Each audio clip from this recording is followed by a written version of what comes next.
سلام، من زهرا هستم از ایران. من خیلی خوشحالم اینجام. بعد من کلاس سوم هستم و از پدر مادرم خیلی تشکر میکنم که من به این مسابقه رقص آوردن و خیلی Welcome to the dance floor.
این میشه ملکه رقص ایرانیه میشه قول میدم برای اینکه تو ذاتش هست همه چی رو رعایت میکرد یه ذره تو آهنگ یه چیز کوچیک میشنفت اونو رعایت میکرد اینو میگردم خیلی خوب بود فقط حیف آهنگ اولی شد پدر مادرش باید بهتر درست میکردن شما که زحمت رو میکشین همه خرج میکنین تا اینجا میایین یه آهنگ رو بیدادین قشنگ کرد درست تنظیم میکردن ولی بازم من همه چی رو دیدم همه چی رو فهمیدم باریکلا چند سالته؟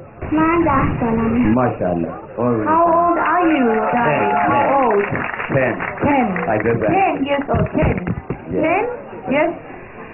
You No great. English. Huh?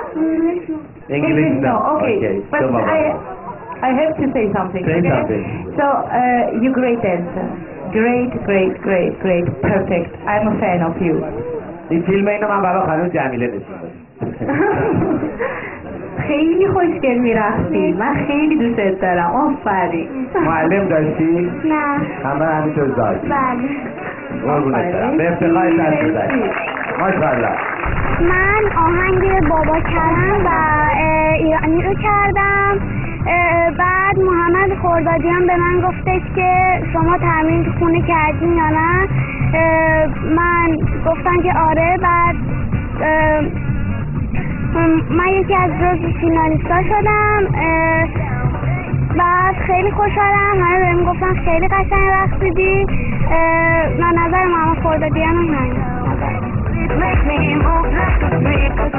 It's just like you make me dance. Bring me up, bring me down.